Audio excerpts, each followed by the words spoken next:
The night was cold and windy when I got a call from Captain Reed. His voice was strained. "Maxfer, we have a serious matter," he said.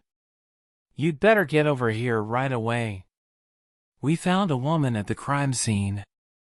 There's blood on her hands and a dead body next to her. But it's weird." "Weird?" I asked, putting on my coat.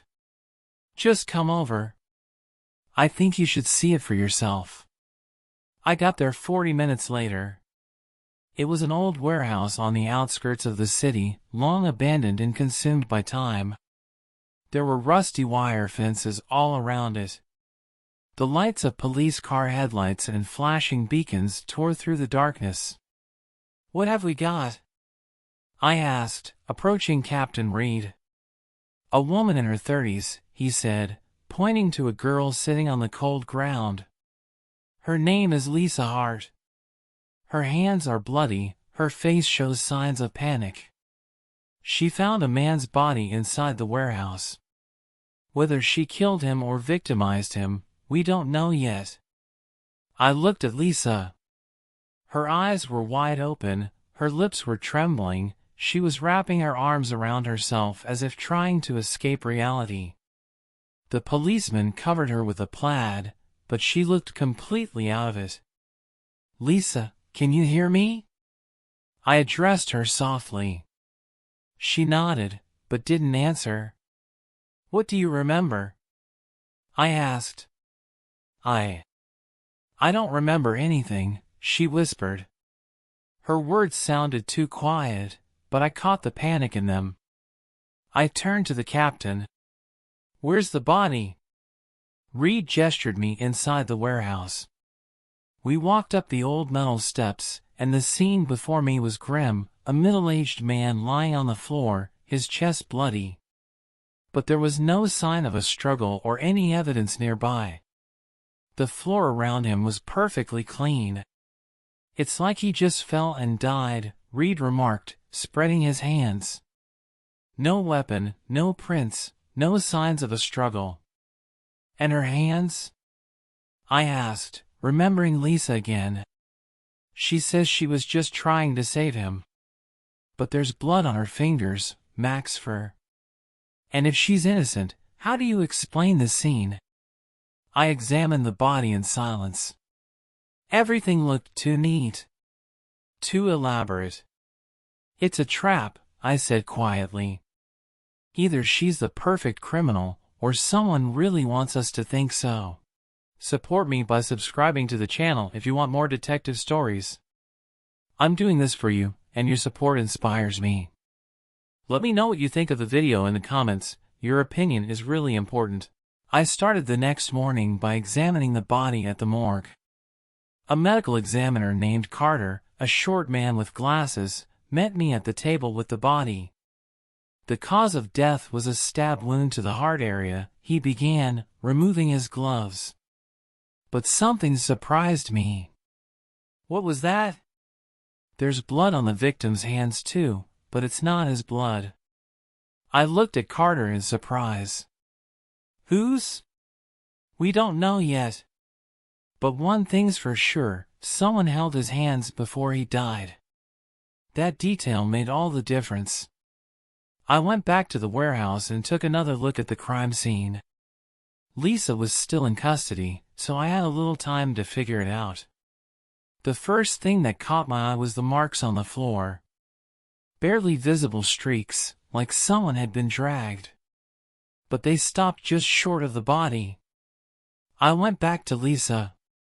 She was sitting in the interview room, still silent, but her gaze had changed. Now it was a mixture of fear and despair. "Lisa," I began. "You say you don't remember anything. But the blood on your hands is not the blood of the victim. How do you explain that?" She didn't answer, but her eyes filled with tears. She began, but fell silent. The silence was interrupted by Captain Reed entering the room with a piece of paper. "We have the results of the analysis," he said. "The blood on her hands belonged to another person. That statement sounded like a thunderclap.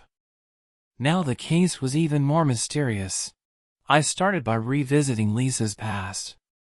A background check revealed that she worked as a waitress at a restaurant near the warehouse. She had no criminal record and seemed to lead a quiet life. But her coworkers described her as withdrawn and nervous, especially in recent weeks. I found one of her coworkers, Paul. He was a young guy with a kind face, but his voice shook when I asked him a question about Lisa. Yes, she seemed tense, he admitted. She looked around a lot, like she was afraid of someone. Did she know the victim? I asked. I'm not sure, he answered. But once I saw her arguing with a man outside the restaurant. I didn't see his face, but it was in the evening, the day before the murder. This information was important. Lisa clearly had something to worry about, and perhaps this man was part of her past. Back at the station, I decided to talk to her again. Lisa, I began, who was the man you were arguing with? She flinched when she heard the question. I don't know who you're talking about, she answered quickly. Her reaction only confirmed my suspicions. She knew more than she was saying. At that moment, Captain Reed stepped in with new information. Maxfer, he said, we found something on the victim's cell phone. The last text message was sent to Lisa. It contained only one word, save. Those words sounded like a sentence. The victim's phone recording with the short but frightening word save opened up new questions. What did the message mean?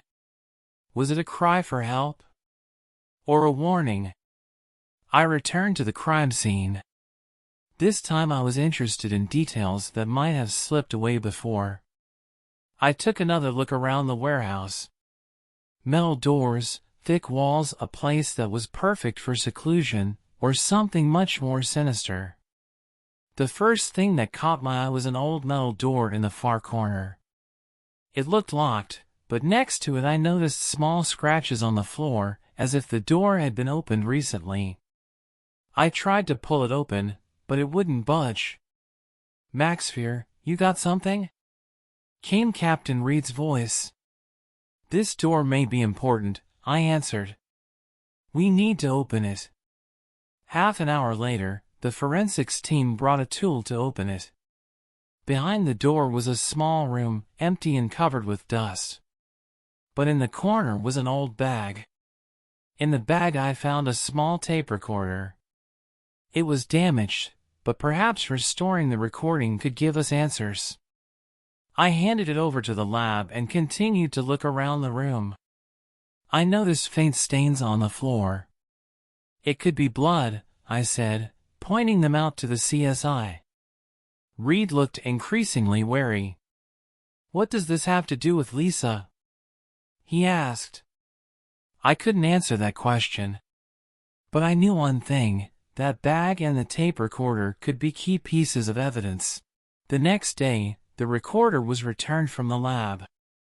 Specialists were able to reconstruct the recording. There was a male voice on the tape, probably the victim's. I know who's behind this. If you're listening to this, I can't talk anymore. The tape cut off. The last words sounded garbled, but I caught one important point. The victim knew his enemy. I went to see Lisa. She looked exhausted. Looks like the long hours in the interrogation room had frayed her nerves. Lisa, I just listened to the tape, I began. You knew this man. He's the one who texted you save. Why was he coming to you for help? Her face turned pale. She lowered her eyes and began to rub the hem of her jacket. I don't know. He's just an acquaintance of mine. I didn't know it would go this far. What would go this far? I insisted. Lisa looked at me. Her eyes filled with tears. He tried to help me. But I didn't ask him to get involved. Her words came out of the blue, and I realized there was more behind this story than she was telling. I decided to look into how Lisa could be connected to the victim. My inquiries to the police revealed that she had been involved in a grand theft case a few years ago, but no evidence of her guilt was found at the time. However, the victim was the very person who helped her avoid charges. So he was her defense attorney, Reed said, reading the findings. But why did it matter now? The answer lay in the past. The victim may have had dirt related to the people who threatened Lisa. If he was trying to protect her, that's what caused his death. I went back to the recorder and turned the tape back on. The last words sounded clearer when slowed down. She's in danger. Those words only reinforced my assumption. The man wasn't blaming Lisa, he was warning that she could be the next victim. Whoever killed him, I told Reed, is still after her. Lisa wasn't just a suspect anymore. She was an important piece of the puzzle, a clue. Now that I knew Lisa wasn't the killer but a possible victim, I decided to check out her surroundings. A conversation with neighbors revealed that she had been seen frequently in recent weeks with a stranger, a tall man with black hair and a leather jacket. One witness recalled that the man looked very nervous. Captain Reed brought to the station the results of a blood test from the floor of a room behind a metal door. "It's the victim's blood," he said. "But here's the strange thing, the report says the blood was spilled hours before the police were called." "So he was wounded before the murder?" I asked, feeling the puzzle starting to come together. I called Lisa back in for questioning. She came in all nervous, but this time she acted differently. "Lisa, who was that man? The one with whom you were seen by the neighbors?" I asked. "I do not know his name," she admitted. "He said he could help me, that he knew someone was following me." "Why did you trust him?" "I had no choice," she cried. "I thought he wanted to protect me. But then I became afraid." Her words confirmed my suspicions. The stranger could be connected to the killer. He might have been the one who framed Lisa. Later that evening, we got a new lead. Surveillance cameras near the crime scene captured a man leaving the house minutes before the police arrived. It was the same stranger Lisa was seen with. We found him in an old motel on the edge of town. His name was Vince Carter.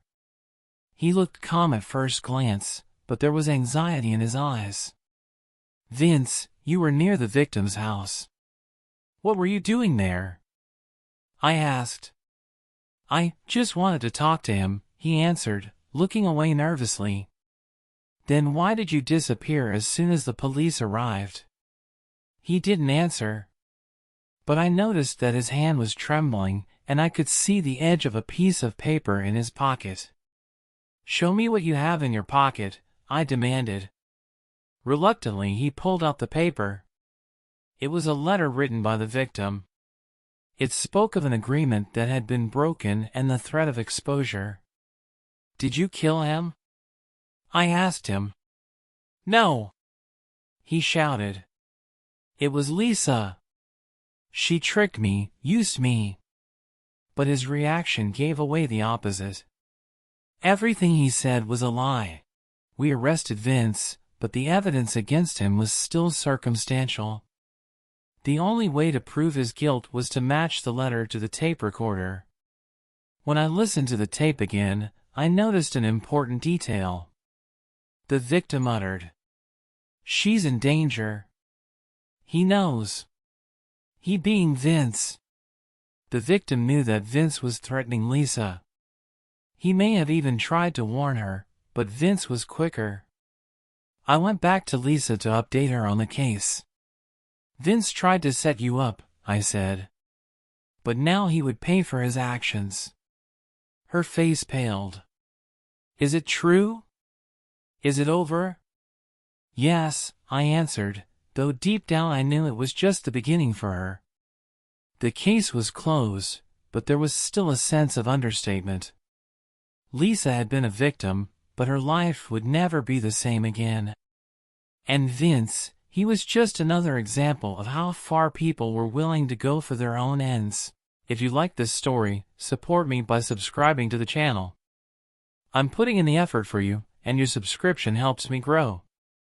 Also, don't forget to share your thoughts in the comments. Your opinion really matters to me.